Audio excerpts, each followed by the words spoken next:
अस्सलाम वालेकुम नाज़रीन, धरती टाइम न्यूज़ ऑनलाइन से गॾु आहियां इमरान अली गोपांग। ख़बर शामिल कयूं था सूबो देरो खां ज़हूर हुसैन जामड़ो जी रिपोर्ट मुताबिक़ सूबो देरो लॻ ॻोठ मिस्र मंगने जो जे रहवासियुनि मंगने जा बिरादरी जे गुलाम जाफ़र, लाल बख्श, इसहाक, मोहम्मद साले, इरफान अली, इनायत अली, वकार अली, साजन, दरियाव खान मंगने जो एहतजाज कंदे चयो त असांजे अबनि ॾाॾनि जी मिल्कियत ज़री ज़मीन 9 जरेब 2 वेसा जंहिंजा खाता पिणु असांजा आहिनि।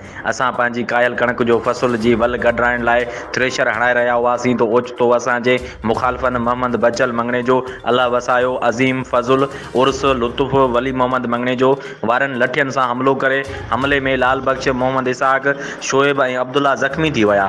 इतला आहिनि त ॿी मुखालिफ़ धुर अल्लाह वसायो, मोहम्मद अज़ीम, मोहम्मद बचल, मोहम्मद उर्स मंगने जो बि ज़ख़्मी थियण जा इतला आहिनि। मुतासिरनि चयो त असां चङनि नेक मर्दनि वटि बि फ़ैसिला कराया आहिनि पर मुखालिफ़ धुर नथी मञे।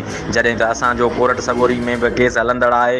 हुननि IG सिंध SSP ख़ैरपुर खां मुतालबो कयो त मामले जी शफ़ाफ़ इंक्वायरी कराए तहफ़ुज़ ऐं इंसाफ़ कयो वञे।